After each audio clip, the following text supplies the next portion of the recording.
ఆయన కాదన్న కూడా నేను వీడియో యూట్యూబ్లో ప్లే చేసి చూపిస్తే ఆయన అలా చూసి పొంగిపోయి నన్ను నాకు బాగుంటుంది. కానీ ఎక్కడో మనస్సాక్షికి ఏంటంటే అయ్యో నాకే అదృష్టం దొరికింది, కానీ నన్ను మించిన కొన్ని లక్షల కోట్ల మంది ఉన్నారు వీరాభిమానులు.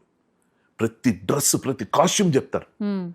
అలాంటి వాళ్ళకి రావాల్సిన గుర్తింపు నాకు వచ్చింది అన్నది ఒక వాళ్ళకి రాలేదని ఒక బాధ, సర్లే మనకు వచ్చింది కదా అని ఒక తృప్తి.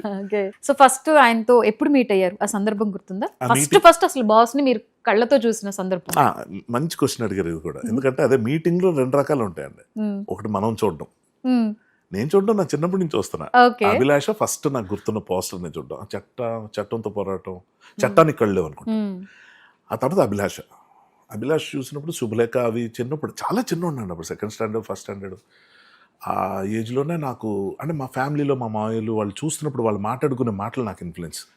వాళ్ళు మెచ్చుకుంటూ ఇతను ఎన్టీ రామారావు గారు, శోభన్ బాబు గారు, తర్వాత అఫ్కోర్స్ నాగేశ్వరరావు గారు, అప్పుడున్న టాప్ స్టార్స్లో వాళ్ళందరి తర్వాత ఇతన్ని మెచ్చుకుంటూ ఏం స్పీడ్ పెంచేసాడు ఈయన, ఏం గ్రేస్ఫుల్గా చేస్తున్నాడని మెచ్చుకుంటూ నాకు అలా చూసి సో అలాగ ఆయన్ని చూడటం ఎప్పటి నుంచో జరుగుతుంది. కానీ అసలైన ఇదేంటంటే అండి, మనకి ఇష్టమైన యాక్టర్ మనం చూడడం, మన ఇష్టమైన యాక్టర్ మనల్ని చూడడం. ఓకే, మీకు అర్థమైంది? అది ఎంత గొప్ప రైటర్ అయినా చెప్పలేడండి ఆ ఫీలింగ్.